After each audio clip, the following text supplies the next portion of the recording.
सौवे समगम समगम पतेगमेव पतेगम वंदामि अवट्टन्ते अर्हन्ते मानुषे खेते किच्चारिहन्ताळं सेद्धाळं तैणमो गणहराळं अज्जावैवगाळं साहूलं चैव सौवेसिं देसिं विशुद्धदंसं प्राणपहाणा समं समासेज्य ओवसंपयामि सम्मं जत्तोणि बाण संपत्ति। प्रवचन सार परमागम ये तत्व प्रज्ञापन अधिकार गाथा 114 पृष्ठ 239। आज ये गाथा के जो बिंदु हैं उनको पूर्ण करके अगली गाथा प्रारंभ करेंगे। दव्वट्ठियेण सव्वम दव्वम तम पज्जट्ठियेण पुणो सब हवदियाण्मणम् तत्काले तन्मय तादो। इसका प्रकरण तो स्पष्ट हो गया, प्रयोजन कुछ स्पष्ट कथ्य समझते हो, उसके द्वारा क्या कहना है वो तो बता दिए, लेकिन वह किस प्रयोजन से कहा, ये बात कहना क्यों जरूरी थी, आचार्य का उद्देश्य क्या था ये बात कहने के पहले, वो मैं आपको थोड़ा सा खुलासा करना चाहता हूं। क्योंकि पिछले कोई एक हफ्ता जो अपना हुआ उसमें यहां से गद्दी से मैं उठ के गया, तब से और अभी तक इस पर उस पक्ष पर मेरा चिंतन चला है, इसलिए मैं वो पक्ष थोड़ा सा संक्षिप्त में क्लियर करना चाहता हूं। आनंद का विषय बहुत रहा कि जिन पक्षों को हमने कम से कम कुंद के द्वारा सोचा नहीं था, वो चीजें या कुंद के बारे में जो छवि हमारे दिमाग में नहीं थी, वो सर्वांगीणता इस ग्रंथ के द्वारा हमें दिखाई दे रही। बड़ा भारी एक कमेंट शब्द क्या करूं मैं, पर कोई बहुत गरिमापूर्ण बात नहीं रही कि जो इसे प्रमाण का ग्रंथ कह के तिरस्कृत किया या थोड़ा सा कमतर बताया। प्रमाण का ग्रंथ माने क्या? प्रमाण का ग्रंथ माने इसका विषय प्रमाण है या यह ग्रंथ प्रमाणिक है, क्या कहना चाहते हैं आप? तो यदि हम कोई को आपको कहें ये प्रमाण पुरुष है, प्रमाणिक व्यक्ति है, तो आप अपमान है क्या? कुछ नहीं है। तो ग्रंथ को जो प्रमाण का हम कहते हैं तो ये दूसरे से कमजोर कैसे हो जाता है? मेरी बात समझ में आ रही है? ये जिज्ञासा रख रहा हूं। देखिए, समय सार में दृष्टि का विषय प्रधान है और उसमें पर्याय बना के द्रव्य की बात करना, पर्याय तो बिल्कुल परिधि से बाहर, पूरे ग्रंथ में लगभग ये बात करना। अमृतचंद्र आचार्य ने जब उसकी टीका शुरू की तो उन्हें, चूंकि प्रवचन सार उनके सामने तो लिखी जा चुका था, भले ही कुंद का लास्ट हो, लेकिन कुंद कितने पहले थे अमृतचंद्र से, इसलिए उनके सामने तो सब था ही, और प्रवचन सार की भी टीका उन्होंने लिखी थी तो पूरा उनको ज्ञान था। आप गौर करेंगे तो इतने गजब की बात सामने आएगी। उस समय सार में इसी आई, पता नहीं क्या कचरा सा चल गया, तो उस समय सार में जब पर्याय बिना के द्रव्य की बात कर रहे हैं, सम्यक एकांत की बात कर रहे हैं, उसके मंगलाचरण में नमा समय साराय स्वानुभूत्या चकास्ते, ये भी उसी सम्यक एकांत की बात कर रहे हैं कि जो अनुभूति में आता उसी समय सार को नमस्कार है, बाकी को हम नहीं कर लेते, ठीक है। लेकिन अगली जो कलश लिखते वो क्या लिखते? अनंत धर्मणस्तत्व पश्यंती प्रत्यगात्मना अनेकांतमयी मूर्ति नित्यमेव प्रकाश। याद है भैया? अरे पूरा याद, वैसे शब्द से याद नहीं हो, पर ये स्मरण तो है कि ये है वहां के नहीं है ना। तो ये अनेकांत की बात क्यों कर रहे हैं? जब ग्रंथ का प्रतिपाद्य सम्यक एकांत क्या है? सम्यक एकांत, ठीक है ना। मंगलाचरण सम्यक एकांत के विषय को स्पष्ट कर रहा है, ठीक है। तो उस मंगलाचरण में ये दूसरी बात क्यों जुड़ी? फिर जब समय सार पूर्ण होने लगता है तो अंत में अनेकांत स्यादवाद का पूरा अधिकार लिख के और उसमें उस चीज को फिर से क्लियर करते हैं कि इस बात को विवक्षा जानना वस्तु रूप नहीं। क्या कह रहे हैं? इसको क्या जानना? विवक्षा जानना, वस्तु रूप नहीं। विवक्षा में वही बात सत्य होती है और सर्वांगीण वस्तु स्वरूप उतना ही मान लेना, वैसा ही मान लेना, वो अनर्थ। समझे? जहां आप अनादि अज्ञानी मिथ्या दृष्टि जीव को अपने स्वरूप की समझ के लिए ये पर्याय बिना का द्रव्य अत्यंत कार्यकारी है, थोड़ा बहुत नहीं है, अत्यंत कार्यकारी से बोल रहा हूं। वहीं वस्तु स्वरूप से यदि पर्याय पक्ष को आप निषेध कर दो तो कुंद भी समय सार में ही 2-4 जगह लिखते हैं, यदि ऐसा मानोगे तो पसज्जदी संक समो होगा। ध्यान देना जरा, इस पे शब्द प्रयोग क्या करते हैं? वाह।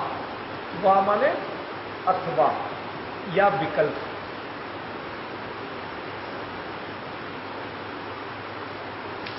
सांख्य मत आ ही जाएगा ये नहीं कह रहे। क्या कहते हैं? यदि तुमने इसको ही वस्तु स्वरूप मान लिया तो आ जाए, तुम ऐसा कहोगे तो नहीं आ जाए। यदि आप पर्याय बिना का द्रव्य ही कहोगे, कहना अपराध नहीं, लेकिन वैसा वस्तु के स्वरूप को मान लेना तो फिर कौन सा मत हो जाएगा? संख समूह, सांख्य मत। ये वा शब्द का प्रयोग वहां जो किया है कुंदाचार्य देव ने, आज तक मैंने जितने व्याख्यान सुने वो असल में इसकी जो गरिमा है संस्कृत या प्राकृत वो नहीं आ पाई। अभिप्राय सबने अच्छा किया, गुरुदेव श्री ने बहुत अच्छा किया, लेकिन मूल बात नहीं आ। क्या कि ये वा का प्रयोग आचार्य कुंद ने क्या सोच के किया? कई विद्वानों ने क्या लिख दिया, एक शब्द चलता है संस्कृत में, इसको कहते हैं पाद पूर्ति। आपकी भाषा में पैकिंग लगाते ना। जब कोई सामान भरा, अब कर्टन में अब थोड़ी जगह बाकी रहेगी तो वो डिब्बा माल हिलेगा तो पूरा खराब हो जाएगा और डब्बा भी फट जाएगा। तो क्या लगाएंगे साइड में? चाहे वो कागज की तरह कुछ पैकिंग लगा देते।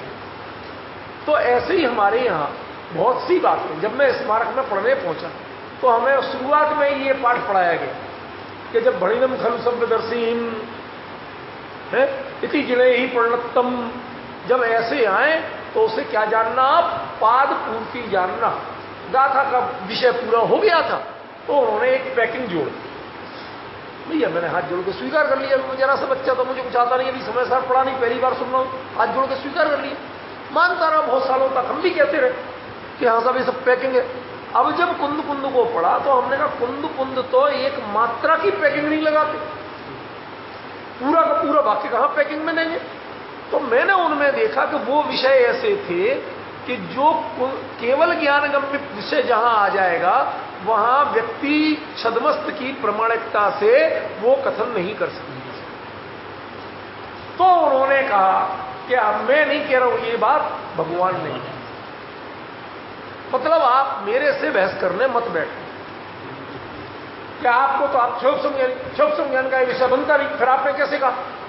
आप पॉइंट समझ रहे हैं, समझ रहे संजय भाई? तो उन्होंने वहां पर उसका प्रयोग किया। तो फिर मैंने अपनी अवधारणा बदली। मैंने कहा साहब उन पंडितों ने क्या पढ़ाया वो पढ़ाया, वो उनकी अपनी क्षमता थी, अपनी योग्यता थी, अपनी विचारधारा थी, हम उस पर कोई कमेंट्स नहीं कर रहे, भला बुरा नहीं कह रहे। लेकिन कुंद के बारे में ये जरूर कह रहे कि कुंद ऐसे प्रयोग नहीं करते थे। संस्कृत में एक वाक्य चलता है प्रसिद्ध, किसी की वाग्मिता माने जो परफेक्ट बोलने वाला, जो जरा भी दाएं बाएं नहीं बोलते, कैजुअली कुछ नहीं कह देते, नाप तोल के बोलना, ये शब्द तो सुने हो, उसको कहते वाग्मी। तो कुंद ये वाग्मी आचार्य थे। यदि उन्होंने किसी भी शब्द का अतिरिक्त प्रयोग किया तो उसके पीछे काफी गहरा उद्देश्य, सामान्य नहीं, ठीक है ना? यदि ये वाक का प्रयोग नहीं करते इसमें, पसज्जति संग समूह हुआ, तो क्या मतलब होता कि तुम ये बात कहोगे तुम सांख्यमती हो जाओ, कि जैन दर्शन में पर्याय बिना का द्रव्य कहना ये कोई अपराध नहीं है, ठीक है। लेकिन यदि तुम वस्तु स्वरूप को ही ऐसा मान लोगे और इस कथन की विवक्षा नहीं समझोगे तो वो सांख्य मत बनेगा, वो कथन मात्र सांख्य मत नहीं। दो बातों का अंतर ख्याल में, मैंने कोई बात कही, वो बात कहना अपराध नहीं है, लेकिन उसको सर्वांगीण वस्तु रूप में लागू कर देना, अब ये आपको सोचना है, आपकी समझदारी रखना थी। मैंने ये बात किस संदर्भ में कही थी, उस संदर्भ में लगाओ। तुम हर जगह लगाओगे तो ठीक नहीं। मैंने कह दिया आपके वस्त्र शुद्ध नहीं। अब मैं एक बात कर रहा हूं, किस संदर्भ में कह रहा था, आप श्री जी को स्पर्श करना चाहते थे, मैंने कहा आपके वस्त्र शुद्ध नहीं है। साहब मैं धुले धुलाए पहन के आया बिल्कुल। अब दोनों बातों के संदर्भ जब भिन्न भिन्न है तो अब हमसे पूछा जाए कि भाई मेरे कपड़े ठीक है, कहां गंदगी दिख रही है आपको? कहीं नहीं दिख रही, बिल्कुल ठीक है, बिल्कुल साफ है। अब दोनों बातों में अंतर क्या पड़ा? यदि हम संदर्भ को माइनस कर देंगे, वस्तु पे लागू कर देंगे उस बात को, तो भाई मैं कहीं प्रूव नहीं कर सकता कि इनका कपड़ा मैला कहां से, गंदा कहां से। ये कोई हरिजन आदि को भी छूके नहीं आए, किसी व्यक्ति को छूके नहीं आए, गंदगी में पैर नहीं पड़ा, कुछ करके नहीं आए, फिर ये गंदा कैसे, पवित्र क्यों नहीं है, स्वच्छ क्यों नहीं है? ये जो कहा जा रहा है, तो आपको संदर्भ क्या जोड़ा आपने? श्री जी के स्पर्श करने की मर्यादा की दृष्टि से कहा जा रहा है, कपड़ा साफ है कि नहीं है इस दृष्टि से नहीं कहा। लेकिन हम उसको कपड़े पे ही लागू कर दें और चलो लैब में टेस्ट करा लो, अब नहीं चल सकता। तो वो जो वहां पर पर्याय बिना का द्रव्य कहा, वो क्यों कहा? वो दृष्टि का विषय पकड़वाने के लिए कहा। दृष्टि के विषय में वो पर्याय के विकल्प शामिल नहीं, ठीक है ना, इसलिए कहा था। तो कथन तो सही हुआ, लेकिन उसको किसी ने वस्तु स्वरूप पर ही लागू कर दिया कि जैन दर्शन पर्याय को मानता ही नहीं, या कुंद कुंद पर्याय को मानते ही नहीं। तो उस समय सार में कुंद कुंद को लिखना पड़ा 2 या 3 जगह, तो मैंने देखा, अभी मैंने गिन गिन के नहीं आया, तो उसने साफ दिया कि यदि ऐसा मानोगे तो प्रसज्जति संख्य समोवा, तो सांख्य मत का प्रसंग आ जाएगा। ये बात फिर जैन मत की नहीं बचेगी, सांख्य मत की हो जाएगी। अब वाक्य क्यों कहा कि यदि ऐसा वस्तु स्वरूप पर मानोगे, यदि वाक्य कहोगे तो वाक्य में हमें आपत्ति नहीं, वाक्य तो स्वीकार्य है, लेकिन वैसा वस्तु स्वरूप कहोगे तो अब किसी को भिखारी कहते, इसको जब सरसेठ हुकुमचंद पहुंचे ना सोनगढ़ पहली बार, तो उनको सीधा यही कह दिया, ये क्या सबसे बड़ा सेठ पहुंचा और तुमने उसको उतार दी पूरी, अब अधि धूल से, समझ गए ना।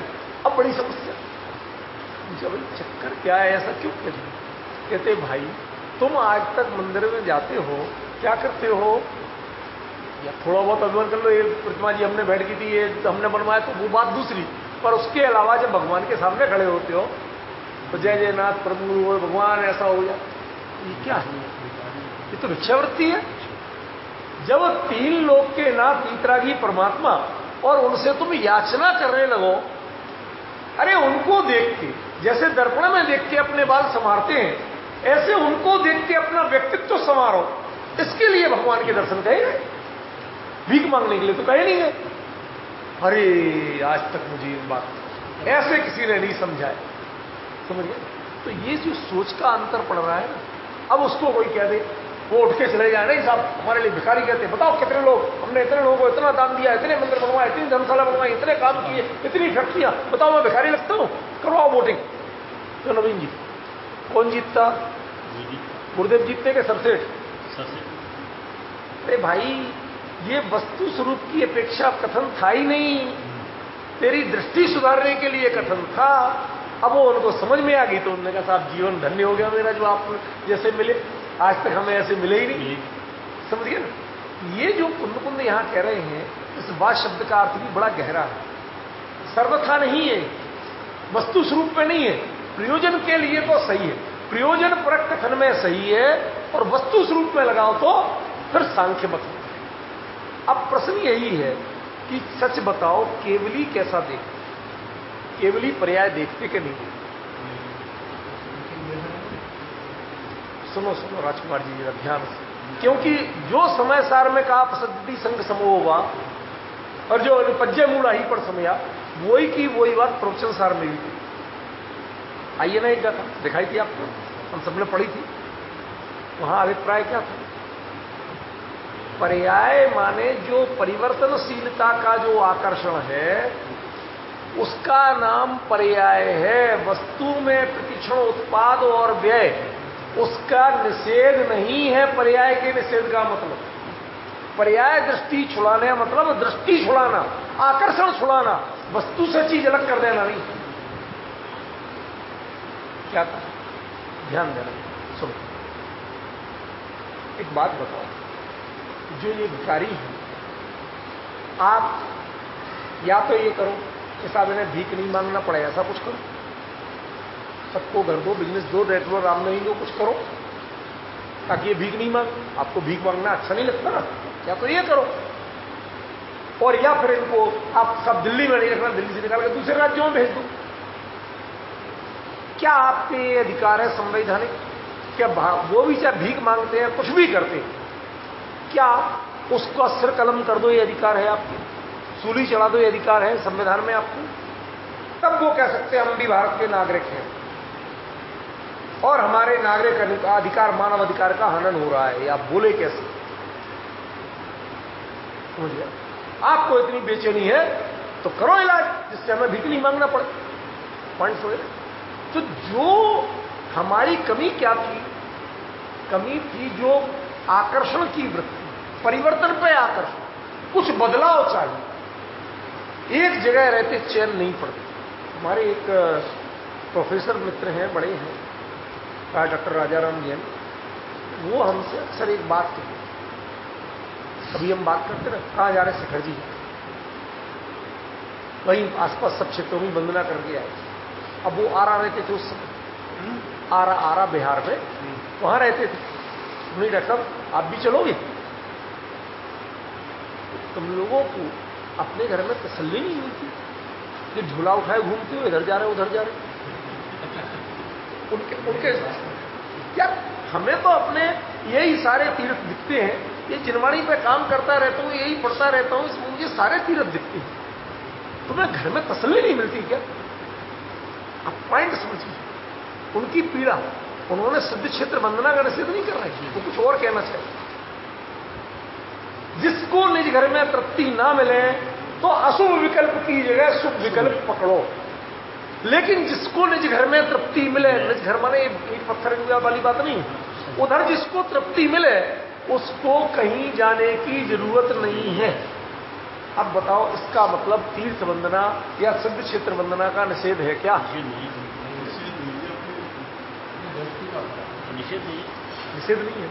अब उसको जो कहे साहब ये तो शिखर जी के विरोधी है, तीर्थ वंदना के विरोधी है, तो आज आंदोलन खड़ा करने में कोई देर लगेगी? नहीं लगेगी। लेकिन वस्तु स्थिति क्या है? उनको भी यदि शिखर जी पे जाके खड़ा कर दिया जाए तो बताओ वो ढोक देंगे कि नहीं देंगे? 100%। लेकिन वहां तक जो आने जाना, समय निकालना, जो संकल्प विकल्प और कष्ट, वो उससे थोड़ा बचना चाहते। भाई हमें तो वहां जागने के बाद भी क्या करना, भगवान के तो वो पुराणवाद यहीं घर बैठे बैठे जिनवाणी का स्वाध्याय कर रहे हैं, संपादन कर रहे हैं, अनुवाद कर रहे हैं, इसमें हमारा वही चल रहा, दूसरा विकल्प ही नहीं, दूसरी चीज सोचते ही नहीं। समझ गए? कहीं आते जाते नहीं। आप तो दुकान जाओगे, धंधा जाओगे, लोग कहीं नहीं जाना, हम तो यहीं बैठे। सुबह से उठते अपने 8 बजे तक किया, 8 बजे बाद नहा धो लिया, एक आध माला कर ली तो कर ली, दर्शन कर लिए तो कर लिए, नहीं तो अपने फिर बैठ गए। फिर उन्होंने 10 बजे भोजन दे दिया, भोजन कर लिया, उसके बाद में थोड़ी देर रेस्ट करके फिर बैठ गए लिखने। शाम को 5 बज गए, 5 बजे उन्होंने कहा भैया अब दिन छिप रहा है, उन्होंने भोजन दे दिया, कर लिया। 8, 9, 10 बजे जब तक मन लगा फिर बैठ के लिखते रहे, जब थकान लगी सो गए। इसके अलावा दूसरी चीजों पर कहते मैं सोचते ही नहीं। पर इसका मतलब ये नहीं कह रहा हूं कि मैं उनका समर्थन कर रहा हूं, क्योंकि उनका जिनवाणी का विषय भले ही कर, जिनवाणी का विषय भी तो अनेक है। अब आप किन में रम रहे हो वो भी तो एक अलग बात है। तो इसका मतलब उनकी प्रशंसा यदि मैं कर रहा हूं तो एक सीमा में कर रहा हूं, वो सर्वथा नहीं कर रहा हूं। नहीं तो आप जिन विषयों पे वो लिखते हैं उनको हमारी प्रामाणिकता में, साहब आपने तो उनकी बड़ी बड़ाई की थी, तो वो सब अच्छा है। जैसे उन्होंने अभी वो जोड़ी पहाड़ों निकलवाया ज्ञानपीठ से, तो ये मैं आपको उल्लेख करना चाहता हूं। मुझे बड़ा दुख लगा कि इतना बड़ा विद्वान जिसको इतना पूरा जीवन निकल गया, 90 साल की आज हो गए, और उस उम्र में तुम कोई ग्रंथ निकाल रहे हो, कहते आचार्य उनका धरसेन का लिखा हुआ है, ऐसा कहा जा रहा है, क्योंकि अपने लिखा आता है। धरसेन जोड़ी पहाड़ के जानकार थे। जोड़ी पहाड़ निमित्त शास्त्र का ग्रंथ कहा, तंत्र मंत्र का एक जैन आमना में भी मंत्र शास्त्र है, कोई ऐसा वो निश्चित नहीं है, लेकिन इसमें जो कुछ कहा गया है उसके मुकाबले ठेठ से ठेठ मिथ्यात्व की बातें, और दूसरी हमें कोई आज तक कोई ग्रंथ में नहीं मिली। धवला महाधवल जो है ना, जो छठवां भाग है ना, सचखंडागम का छठवां भाग है, क्या नाम है उसका? महाबंध। टीका का नाम है महाधवल। अपन सही चीज तो जाने ना, यदि हम आपस में बैठ के और यदि यहां इस चर्चा में भी हम टटोलने वाली बातें करेंगे तो गलत है। यहां हमें टू द पॉइंट जानना, संजय भाई क्या जानना? महाबंध मूल ग्रंथ है, छठवां भाग, और उसकी टीका का नाम क्या है? महाधवल। इसलिए जो धवला आदि टीका है वो 5 भागों पर है, छठवें भाग पे नहीं है। छठवें भाग की टीके ही लगे, उसका विषय वस्तु लगे। तो उसके मंगलाचरण सारे रिद्धि मंत्र भी प्राकृतिक, जो आप पूजा के शुरू में पढ़ते हैं ना, स्वस्ति क्रिया सुपरमर्शी होना है, अक्षीण संवास महान शास्त्र इत्यादि, वो सारे रिद्धि मंत्र भी एक तरह से, ठीक है। वो रिद्धिधारी मुनियों को कितने तरह की रिद्धियां होती है, वो सारा उसमें, और वो मूल प्राकृत में वहां भी दी। लेकिन उसमें तो ये कहीं नहीं कहा कि तुम ये टोटका करो तो तुम्हें ये हो जाए, ना तो महाराज रिद्धियों का प्रयोग करते। अब भाई वो किसी रसोई में भोजन करके गए और चक्रवर्ती की सेना जीन जाए, कमी नहीं पड़ा उस दिन, ये एक अपना कोई भी अक्षय हो वो एक अलग चीज है। लेकिन महाराज जी उसकी क्रेडिट लेने लगे या उसके कोई दिखावा या प्रयोग करने लगे, सब महाराज जी कैसे किया था आपने? तो मैंने फला मंत्र पढ़ा था, उसी दिन महाराज जी मिथ्या रचते, उसी क्षण मिथ्या रचते। तो कौन प्रयोग, काय का प्रयोग मुझे पता ही नहीं। तो आहार चर्या के लिए निकला था, विधि मिल गई, आहार लिया चला गया, मुझे तो पता ही नहीं काय की रिद्धि, काय का क्या। ये है रिद्धिया यम न मोहंती, जिन्हें रिद्धियां हो लेकिन रिद्धियां जिन्हें आकर्षित नहीं कर पाए, उनका नाम दिगंबर रिद्धिधारी मुनिराज है। यदि एक रिद्धि का भी प्रयोग चाणर के अलावा कर ले, वो रिद्धिधारी नहीं रहेगा, गुणस्थान गिर जाएगा। सुरसागर मुनिराज और साथ में कौन से रक्षाबंधन कथा, कंपनाचार्य तो आचार्य थे, विष्णु कुमार, यही नाम भूल रहा था इसलिए तो आप लोगों का। तो अब जो विष्णु कुमार मुनिराज थे उन्होंने रिद्धि का प्रयोग किया था नहीं किया था, लेकिन उसके बाद क्या हुआ था? दीक्षा छेद, पुनः दीक्षा, प्रायश्चित। इसका मतलब रिद्धि का प्रयोग करना जैन शासन में गरिमा की बात है क्या अपराध है? नहीं तो दीक्षा छेद क्यों देते? दंड किसका दिया जाता है? अपराध का कि क्वालिटी का, अच्छे काम का? अब आप ऐसे तो बोल रहे हैं, नरेंद्र जी आते ही बात तो अधूरी सुन के, जब मैं पूरी कहूंगा ना दोबारा आपके लिए तो कहोगे अरे ऐसे कैसे कह रहे आप? उन्हें अपनी शक्ति का तो पता था। मैं यही तो बता रहा हूं, उन्हें पता नहीं था। सुरसागर महाराज ने जब कहा कि उन्हें तो रिद्धि प्राप्त है और गए उनको जाके स्मरण दिलाया, तो भैया कौन सी रिद्धि का पता नहीं। तो उन्होंने ऐसे ही विकल्प पाया तो हाथ ऐसे बढ़ाया, तो कहते वो समुद्र तक पहुंच गया। तब पता चला, जब पानी में हाथ पहुंच गया तब पता चला। अरे फिर उन्हें राग की विशेषता हुई कि यदि हमारे साथ शुभ मुनिराजों पर इतना घोर उपसर्ग हो रहा है तो वो राग की विशेषता हुई, तो प्रयोग भले ही किया लेकिन प्रयोग का मतलब तत्काल गुणस्थान गिर गया, मुनिपद छूट गया, अपराध माना, दीक्षा छेद हुई। दीक्षा छेद तो दंड है, प्रायश्चित दंड में आता है दीक्षा छेद, इसे मूल प्रायश्चित कहते हैं। माने जब दीक्षा ही नष्ट हो जाए, जीरो से द्वारा दीक्षा लो या जो ग्रस्त अवस्था, ये मूल प्रायश्चित माना, समझे ना? तो इतनी विकट स्थिति हो गई इसका मतलब सिद्धि का प्रयोग करना कहीं जैन दर्शन में स्वीकार्य है? नहीं। तो जो यदि आप मंत्र का प्रयोग करके और ऐसे चमत्कार वाली बातें करो, तो हमारे यहां मंत्र तो दिए, लेकिन मंत्र किस लिए दिए? इनके आकर्षण में मत फंसना। आप महान तभी तक रहोगे कि ये आपको हो और आप इनको नहीं देखो। परवाह मत करो, प्रयोग मत करो, विकल्प तक मत करो, तो आप महान। और जिस क्षण विकल्प कर लिया, डाउन। समझ गए? और उसमें जोड़ी पाहुण में ऐसे ऐसे मिथ्यात्व के ऊटपटांग प्रयोग, ऐसे ऐसे ऊटपटांग प्रयोग दिए कि मैं उनके मुंह पे नहीं बोला, लेकिन बोलूंगा जरूर कि आपने जिन शासन को मलिन करने का काम किया है, पता नहीं कहां से कौन सी प्रति किस मिथ्या दृष्टि की उठा लाया और उसको दर्शनाचार्य के नाम से आपने जो छपा दिया। और ज्ञानपीठ के भी जो मैनेजिंग ट्रस्टी अखिलेश कुमार जो मिले थे मुझे हमारी यूनिवर्सिटी में आए, मैंने कहा मिलना जरा सा कुछ बात करना है। मैंने क्या बात अपनी बताएंगे आपको अलग से बैठ। तब मैं उनको ठोक के जिस दिन मिल गए तो पकड़ के उनको बताने वाला हूं कि ज्ञानपीठ का काम यही रह गया क्या? जिनवाणी के प्रकाशन का काम है क्या मिथ्यात्व को बढ़ाने का काम है? लोग दुनिया प्रमाणिकता मानती है कि आपके यहां से आगम आदि प्रकाशित हुए, तो उससे प्रमाणिकता मानती है ज्ञानपीठ की, और आप ये कूड़ा कचरा प्रकाशित कर रहे हो। मैं जिनवाणी को गलत शब्द नहीं बोल रहा हूं। जो मिथ्यात्व बढ़ाए, जो वितराग ढंग से विपरीत मार्ग बताए, वो तो फिर क्या है? तो जिनवाणी जब है ही नहीं तो फिर तो कुछ भी कहो उसको। समझ गए? ये मुझे इतना दुख हुआ, इतना दुख हुआ जब मुझे मिला। मैंने उसको पढ़ा आद्योपान, देखता गया कि एक पंक्ति तो सही मिल जाए जिनागम के अनुसार, एक पंक्ति तो अभी मैं कह दूं भैया एक पंक्ति तो मिली हमें। वो लगभग इतना मोटा ग्रंथ है, और इतने मोटे में एक पंक्ति भी जिन शासनों सम्यक दर्शन की पोषक नहीं है। अब पॉइंट समझ रहे ना?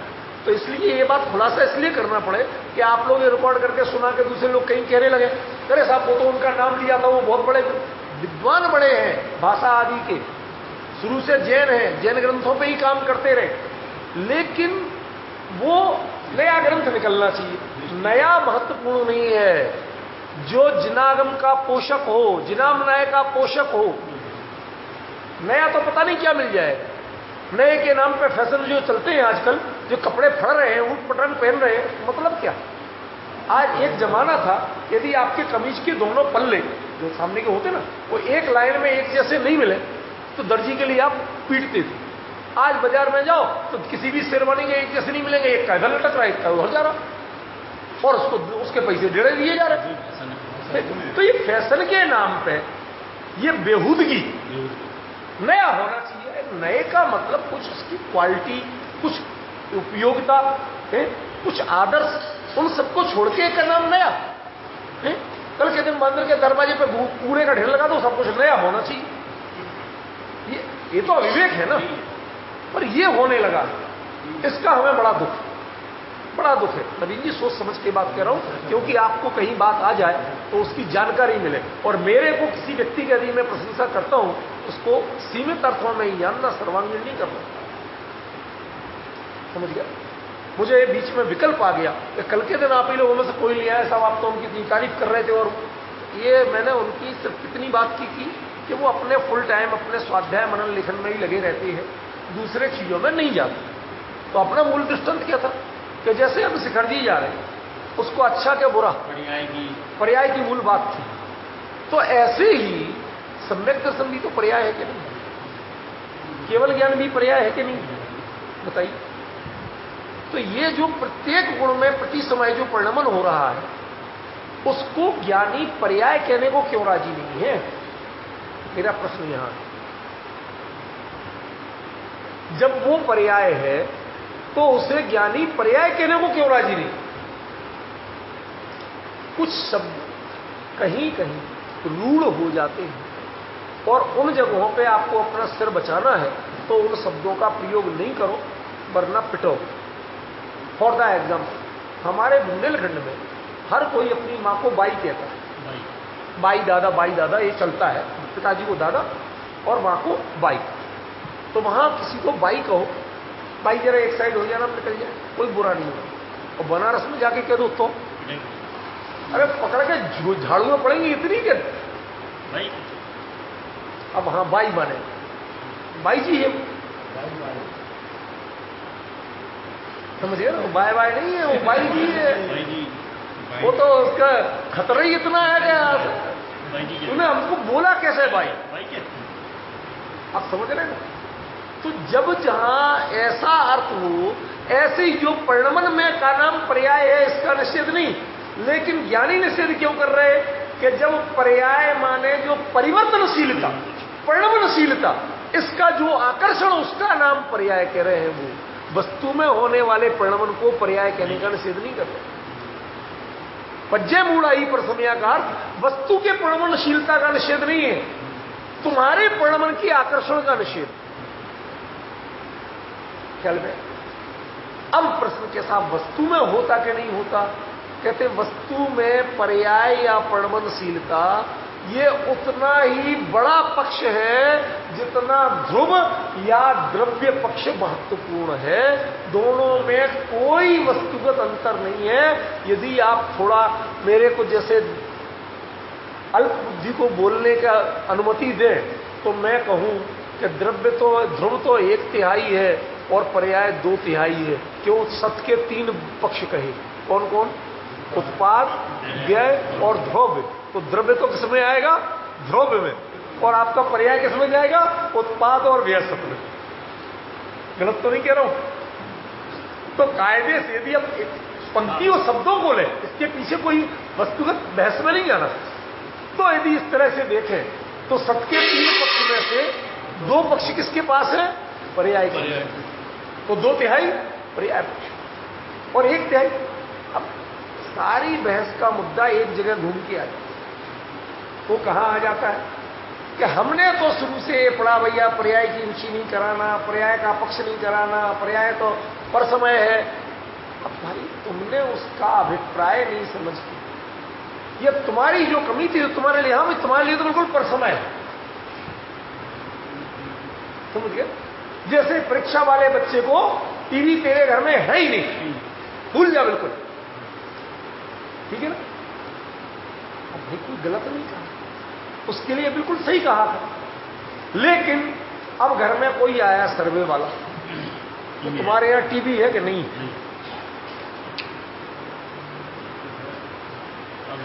संजय भाई अब सही है कि गलत।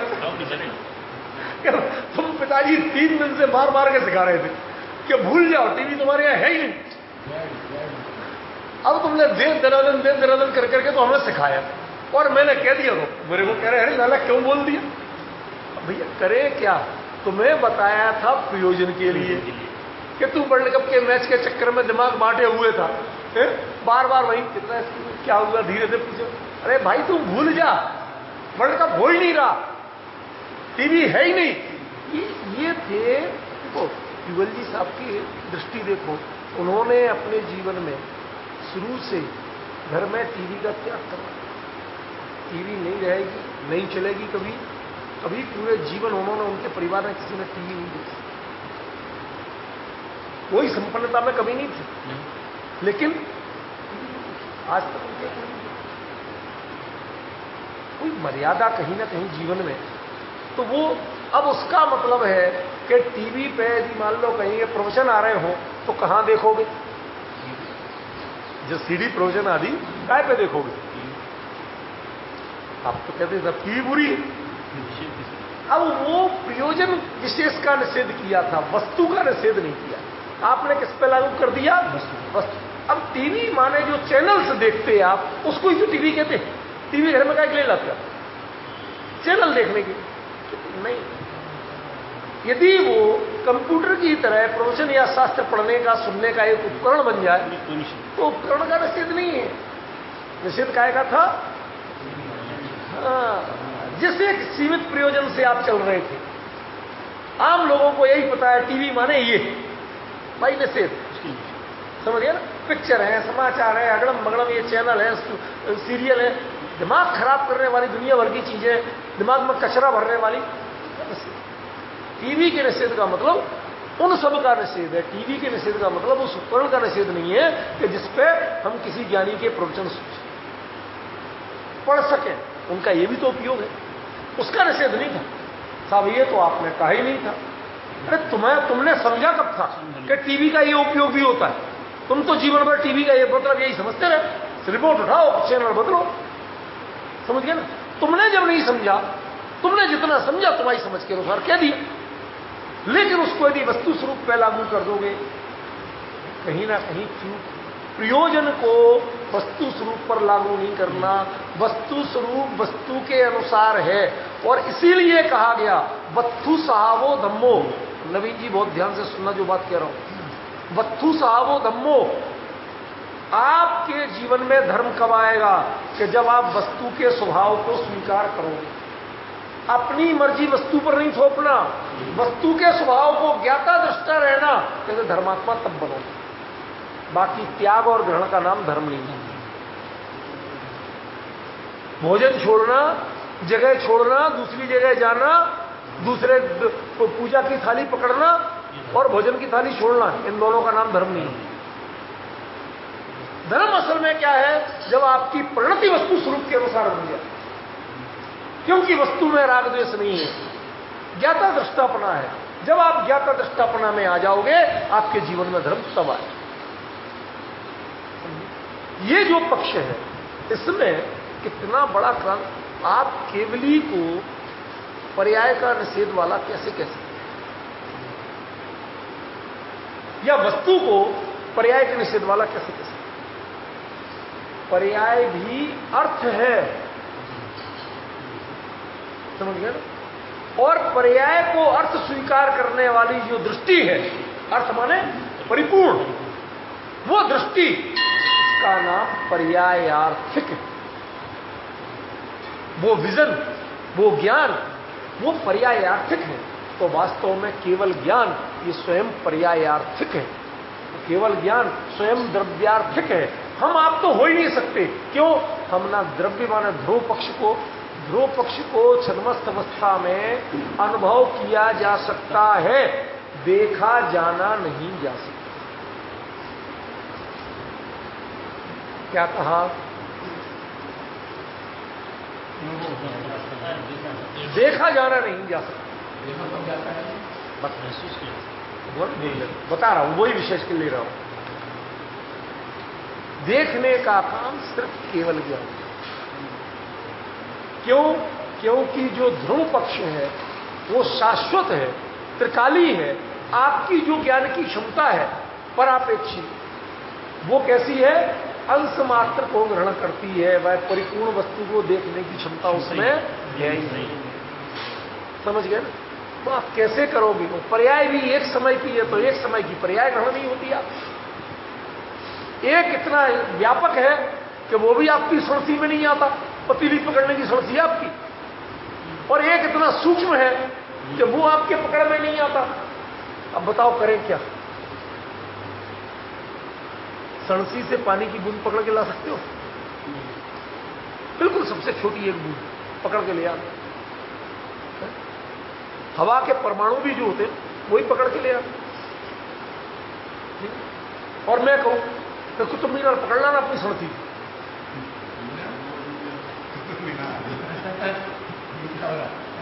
तो अब आप जो हंस रहे, यही तो हम कह रहे कि जिस सड़सी में ऐसी सीमित क्षमता है कि ना वो त्रिकाली ध्रुव को ग्रहण कर सकती है और ना एक समय की पर्याय को ग्रहण कर सकती है, ऐसी जो परापेक्षी ज्ञान की वृत्ति है, इस पर आप क्या कहते हो? लेकिन तुम्हें दिखाई नहीं देता, इसका मतलब केवली भी नहीं जानते, और केवली नहीं जानते माने वस्तु स्वरूप में नहीं है। ये अपराध बन जाए, ये अपराध है भाई, समझ गए? जब अमृतचंद्राचार्य कुंदकुंदाचार्य शुभोपयोगो अयम अपराध, क्या बोले भैया? शुभोपयोग अपराध है। तो अशुभोपयोग बहुत शानदार काम है। यत्न प्रतिक्रमणे विषम प्रणीतम तत्रा प्रतिक्रमणमपि सुधापता स्यात् तत्कम प्रमाद्यति जना प्रतिपन्न दोहदा किम नोर्ध मूर्ध मदिरोति निष्प्रमाद। अभी थोड़ा बहुत झलक है इसकी। अमृतचंद्राचार्य का कलश। वो कहते यत्र प्रतिक्रमणमेव विषम प्रणीतम, जब प्रतिक्रमण आदि जो व्यवहार के भाव है इनको विष कहा, तुम्हारे लिए हितकारी नहीं है, विष माने हितकारी नहीं है ऐसा। तत्र अप्रतिक्रमण, फिर जो पूरे विषय कथाएं में डूबे रहना, कभी गलती को गलती नहीं मानना, वो सुधा कुतास्या, वो अमृत कहां से हो जाए? जब इसको विष कहा तो ये अमृत कैसे हो जाए? ठीक है ना? तत्किम, तो तुम्हें जो हम अच्छी बात बताते हैं कि पुण्य को भी छोड़ो, ये कहते हैं तो किम प्रमाद्यति जना प्रतिपन्न दोदा, वो नीचे से नीचे करने की बात क्यों करते हैं? किम नोर्ध मूर्ध होती रोती, वो ऊंचे ऊंचे चढ़ने की बात क्यों नहीं करते? एक खरबपति आदमी हो और भाई साहब कहां रहते? तब पहाड़ी पे रहते, 100-150 गज का मकान, अभी बीच में ऐसे मत कर। अच्छा होगा कितनी बस इसमें रहते हो, कोई सन की बात है? आ देखो एंटालिया दिखाते हैं तुम्हें, मकान तो ऐसे कहते हैं। क्या मतलब है इसका? इसका अर्थ बताओ मुझे। आप अपने अहम को दिखाना चाहते हो, और यदि किसी ने कहा भी तो उसका कर्तव्य क्या बनता कि भैया ठीक है, एक एंटलिया बना के दे दे, मैं इसमें रहना बंद कर दूंगा। तो सामने ज्ञानी से ये कहो, कुंद कुंद यही काम कर रहे हैं, आपको एंटलिया बनवा के दे रहे हैं, ये तुम्हारे लिए त्रिकाली ध्रुव हाजिर है, इसमें रहो। ये कहां रहते हो तुम? ये बात जो कही थी उसका मतलब पहाड़ी धीरज है ही नहीं, वहां नवीन जी की प्रॉपर्टी है ही नहीं, इन सबके निषेध कहां था? ये आपके लिए शान की बात नहीं, ये कहा, ठीक है ना? लेकिन उसमें पर्याय का निषेध नहीं, समझिए, बारंबार निषेध किया मैंने, तुम अपनी दृष्टि में इसका आकर्षण छोड़ो, लेकिन वो वस्तु से निषेध नहीं था। हमने गलती क्या कर दी? अब जब वस्तु से निषेध हो गया, जिसका पर्यायार्थ पक्ष ही नहीं रहा, तो ज्ञान पर्यायार्थिक वो प्रत्यय क्या है? वो ज्ञानवाची, केवल ज्ञानवाची, तो पर्याय को जानने वाला ज्ञान भी नहीं बचा। तो सर्वद्रव्य पर्यायेषु केवल से सूत्र का अर्थ कैसे करोगे आप? भाई साहब, केवल ज्ञान की परिभाषा यही है, कुछ और है? यही है ना? सकल द्रव्य के गुण अनंत पर्याय अनंता, जाने एक ही काल प्रकट केवली भगवंता। ये इसका अर्थ कैसे करोगे भैया? मुझे तो समझाओ। वस्तु स्वरूप को अपाहिज करोगे या केवल ज्ञान को अधूरा बताओगे? क्या प्रमाणित करोगे पर्याय का निषेध करके? और उससे भी आगे कहूं, यदि पर्याय ही नहीं होगी तो फिर प्रयास किसके लिए कर? माने फिर तो सम्यक दर्शन भी नहीं होगा, फिर तो केवल ज्ञान भी नहीं होगा, फिर तो मोक्ष भी नहीं होगा, क्योंकि सब पर्यायी तो है। फिर श्रेणी भी नहीं होगी संजय भाई, तो फिर जिनवाणी पढ़ना काहे को? जब सम्यक दर्शन नहीं होना है, श्रेणी नहीं होनी है, मुनि दशा नहीं होनी है, केवल ज्ञान नहीं होना है, सिद्ध पर्याय नहीं है मिलनी है, सिद्ध दशा नहीं मिलनी है, जब कुछ होना ही नहीं है, तो फिर ये जिनवाणी पढ़ के इतना सब करके हम करें क्यों सुने? उसके लिए ही तो आप सुना रहे हो। सम्यक दर्शन, ज्ञान, चरित्राणी, मोक्ष मार्ग, ये तीनों क्या है? पर्याय का ध्रुव, समझ रहे? अब कहीं आपको शब्दों में ऐसा लगेगा ये उनका पर्याय का, अरे भाई पर्याय का पक्ष नहीं दिला रहे। जो आपने अपने अंदर में भ्रम पाल रखा है, उस भ्रम को निकालने की कोशिश कर रहे हैं कि वस्तु का निषेध नहीं है, ये निषेध जो है वो आपकी कमजोरी के कारण दृष्टि का निषेध किया। तुम्हारी दृष्टि में जो उसका गलत आकर्षण बैठा है ना, उसका निषेध किया है, वस्तु का निषेध नहीं है। ख्याल में अगली गाथा देखो, थोड़ा सा समय है, उसमें कुछ कुछ बात आ जाएगी।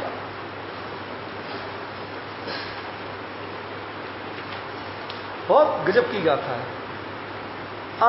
अथित्यणथित्य हवदिय वक्तव्यमिति पुणोदव्यम पज्जायेण दुखेण वि तदुभय मादित्यमण्लम्बा।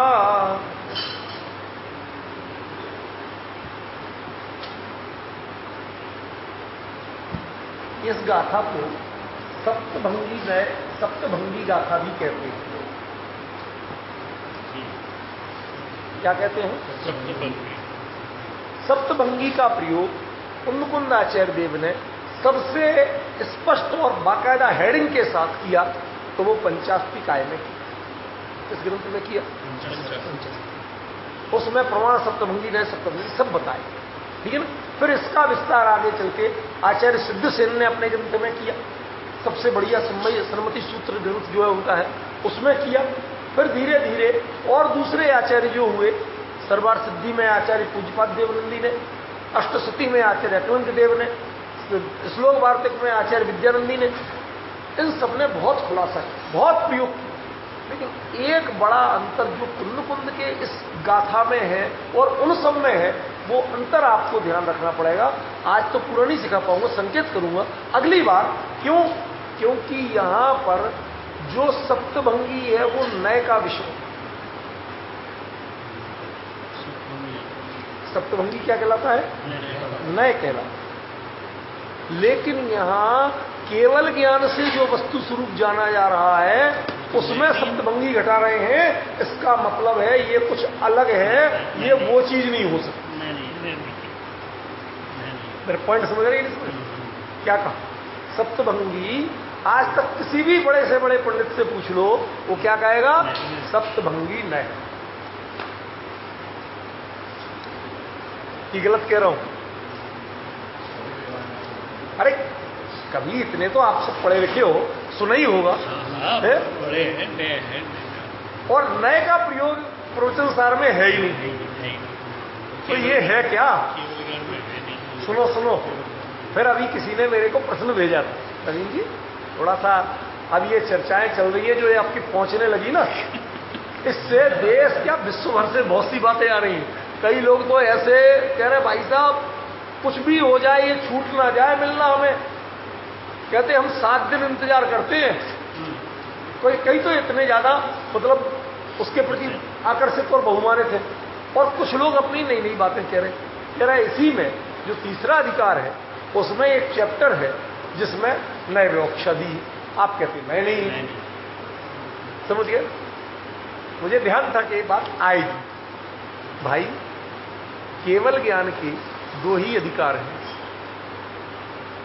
ज्ञान तत्व और ज्ञेय तत्व। चरणानुयोग चूलिका, केवली के चरणानुयोग नहीं होता, कोई चारित्र अलग से नहीं होती। वो तो यथा जिस रूप में है वैसा है, यथा क्या जैसा स्वरूप का वैसा है, उसमें कुछ ना घटना ना बढ़ना ना किसी की अपेक्षा, समझिए ना। तो जो वो कुछ है उसमें जो चरित्र के यदि आप तारतम्य बताओगे तो तारतम्य किसमें आएंगे? वो सूक्ष्म ज्ञान प्रधान होंगे, वो केवल ज्ञान प्रधान नहीं होंगे। समझे भाई? इसलिए वहां पर भी यथाख्या चरित्र में नहीं, उसके पहले की जो भूमिका की बातें हैं उनमें नए के प्रयोग बताए। जो प्रवचन सार के प्रथम 2 अधिकार हैं ये नए की बात नहीं है, सप्तभंगी नए नहीं है। और इसमें भी 7 के 7 भंग बता दिए, आपको निकालना बताओ। अत्थि पहला भंग हो गया, रत्थि दूसरा भंग हो गया, फिर अवत्तव तीसरा भंग हो गया। कई लोग क्या करते हैं, अस्थि नास्ति को तीसरा भंग कहते हैं, कहते कि नहीं कहते? तो बड़ा गलत है, सही रूप समझो आप। पहला क्या है? अस्थि। कितने समझदार लोग। पहला क्या है? अस्थि। दूसरा क्या है? नास्ति। और तीसरा क्या है? अवक्तव्य। समझिए, अस्थि नास्ति तो कायदे से आप सीधे कह ही नहीं सकते, वो तो क्रम पड़ गया। एक ने कहा समझिए ना। पज्जाएणदु केणवी, ये सब कैसा है? ये द्रव्य, ये जो ऐसा कहा जाता है वो कैसे है? पज्जाएण केणवी, किसी ना किसी पर्याय पक्ष को ही लेकर कहा जाता है। तदुभयम, वो दोनों, तदुभय माने अस्थि नास्ति, ठीक है ना। आदि आदित्य अणलंबा, और आदिष्ट माने कहे गए, अणलंबा बाकी 3 और, माने इन्हीं के जो जोड़े बना के इनको जोड़ जोड़ के बना लो। अस्ति नास्ति, स्यादस्ति वक्तव्य, स्यादस्ति वक्तव्य, स्यादस्ति नास्ति वक्तव्य। आदित्य अण्णम वा, अण्णम में वो तीनों आ रखी है। अभी तो सब गाथा का अर्थ बता रहा हूं, लेकिन जो इसका सबसे गहरा पक्ष है वो क्या है? ये नए नहीं है, ये वस्तु का धर्म है। ये वस्तु बोल रही है, ये विवक्षा नहीं बोल रही। ये जो प्रतिपादन है, भाई साहब बहुत शांति से विचार करना। अगले संडे फिर रहूंगा, भले ही मैं 4 दिन के लिए जा रहा हूं, ठीक है? वो कह रहे थे कि आप कल आ जाओ। मैंने कल नहीं, आज के स्वाध्याय करके आऊंगा, मैं स्वाध्याय नहीं छोड़ू, समझ गया? तो ये आपको एक पक्ष बता रहा हूं, मैंने स्ट्रिक्टली कह दी आपको ये 7 दिन विचार करना है कि ये सप्तभंगी है, लेकिन ये वस्तु स्वरूप में बता रहे हैं वो, ये विवक्षा में नहीं बता रहे हैं। क्योंकि केवली का जो ज्ञेय है उसमें सप्तभंग है, लेकिन वो भंग कथन नहीं है, विकल्प नहीं है, वस्तु धर्म है। अब आपको अवक्तव्य तो वस्तु कथन पद्धति होती है, पूछो आप, मैं आपकी ओर से करता हूं। वक्तव्य और अवक्तव्य ये क्या है? ये तो कहने के हिसाब में आता है, सबका उत्तर मिलेगा, सबका उत्तर मिलेगा। आप अभी आपको क्या सोचना, हम तो चाहते हैं आप चिंतन कर करके इसके 100 प्रश्न खड़े करके लाओ, समझिए? जितना आपका चिंतन चलेगा तब इसके उत्तर आपको और अधिक समझ में आएंगे। जब आपने अस्तिमा स्याद, अस्तिमा ने क्या स्याद ना, इसमें स्याद शब्द का प्रयोग कही है, स्याद होते ही वो नए बन जाते हैं। सी अस्थि नस्थि होयम, यदि ये होता तो ये क्या होता? नए बन जाते। क्या कहा भैया? ये नए नहीं है, इसका सबसे बड़ा प्रमाण एक क्लू दे रहा हूं आपको। वो क्या है? ये कथन पद्धति नहीं है, इसमें स्यात का प्रयोग नहीं है। प्राकृत में उसको सीए बोलते हैं, जो संस्कृत में स्यात बोलते हैं ना, उसको प्राकृत में सीए। यदि ये शुरू करते सीए अस्थि नस्थि, तो सीए होते ही ये नए, फिर प्रमाणित हो जाता है ये नए। आचार्य कुंद ने अस्थि और नास्ति की बात कर रहे हैं, लेकिन स्यात की बात नहीं कर रहे। तो किसी को समझ में आया क्या कह रहा हूं? कितनी बड़ी बात। जिनवाणी में आज तक आपने पढ़ा है, ऐसा पढ़ा है क्या? स्यात का प्रयोग नहीं है और अस्थि नास्ति उभय सबका प्रयोग है, वक्तव्य का प्रयोग है।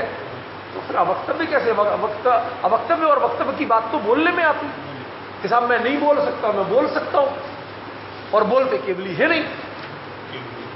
क्यों दिव्य ध्वनि नहीं होती? किसकी है वो? केवली की है, आपकी है? तो ये है दिव्य ध्वनि की शक्ति, जिसमें नए नहीं होते हैं, लेकिन उसके बावजूद चूंकि वस्तु स्वरूप ऐसा है, समझ गए? अब इस पे आप विचार करना। समय हो गया, थोड़ा क्षमा करना मुझे, क्योंकि आज जाना भी है, तो इसलिए हमें और कई व्यवस्थाएं देखना है। लेकिन बहुत शांति से विचार करना कि ये वस्तु स्वरूप कैसे है, ये कथन पद्धति क्यों नहीं है। काफी